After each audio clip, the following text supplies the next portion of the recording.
Good morning friends. நம்ம முழுமையான நேர்மறை எண்ணம் கொண்ட ஒரு நபராக மாறணும்னு மைண்டில் ஃபிக்ஸ் பண்ணிட்டோம்னா போதும், நிறைய மிராக்கிள்ஸ் நடக்க ஆரம்பிக்குது. நம்ம கூட இருக்க நெகட்டிவ் ஃப்ரெண்ட்ஸ் எல்லாம் நம்ம அவாய்ட் பண்ணணும்னு அவசியமே இல்லைங்க. அவங்களாவே விலகி போகிற மாதிரி ஒரு சுச்சுவேஷன் ஆயிடுது. நான் யூனிவர்ஸ் மேலே நம்பிக்கை உள்ள ஒரு ஆள். ஒரு சிலர்கிட்ட நம்ம பழகணும்னு ரொம்ப எஃபர்ட் போட்டாலும் செட் ஆக மாட்டேங்குது.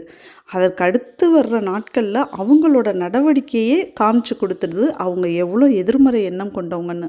ஸோ நம்ம எண்ணம், சொல், செயல் இது மூணையும் பாசிட்டிவாக வச்சுக்கிடணும்னு முடிவு பண்ணிட்டாலே போதும், நமக்கு மேலே இருக்க சக்தி வழி நடத்த ஆரம்பிச்சிடுதுங்க. ஃப்ரெண்ட்ஸ், காலையில் கருவாடு தொக்கு வச்சு கஞ்சி வச்சு செம்மையான பிரேக்ஃபாஸ்ட் இன்றைக்கி முடிச்சாச்சு. நேற்று வாங்கி வச்சுருந்த மீனை வறுக்கிறதுக்கு பிரட்டி ஃப்ரீசரில் வச்சுருந்தேன். ஸோ அதை இன்றைக்கி எடுத்து வறுக்க போகிறேன். செம்ம லஞ்சுக்காக வெயிட் பண்ணிகிட்ருக்கேன். ஜாலியாக சமைச்சு ஹாப்பியாக சாப்பிட்லாம்.